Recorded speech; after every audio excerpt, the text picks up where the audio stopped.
And new US jobs data is sending mixed signals to the market. While last year's employment gains have been sharply revised lower, January saw stronger than expected hiring and a drop in unemployment.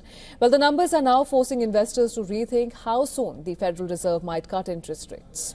The U.S. Bureau of Labor Statistics has revised employment figures dramatically for the year ending March 2025. After incorporating updated payroll records, total job growth was cut by 862,000 jobs, which is far below the earlier estimates. Seasonally adjusted figures show that non-farm employment for the full year was revised down to just 181,000 jobs added, compared with the 584,000 previously reported, a sign that last year's labour market was much weaker than first thought. But the latest monthly report for January 2026 delivered a surprise. Employers added 130,000 jobs, nearly double the roughly 70,000 that economists had expected.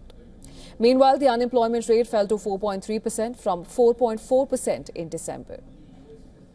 US President Donald Trump reacted to the jobs data on Truth Social, calling the numbers far greater than expected. Trump said the United States should be paying much less on its borrowings, arguing that as the strongest country in the world, it should have the lowest interest rates by far.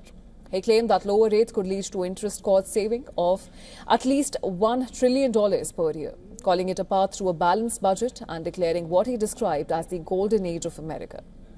The stronger headline job gains and lower unemployment suggest that there is some resilience in hiring, especially in sectors like healthcare and services, even though the overall growth last year was sluggish.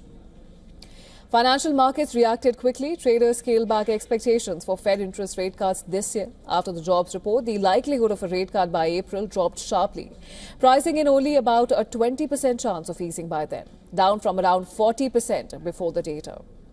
Now, with the labour market stronger than feared, investors now see the first possible rate cut slipping to June or even later, as inflation and job trends continue to shape Fed policy decisions.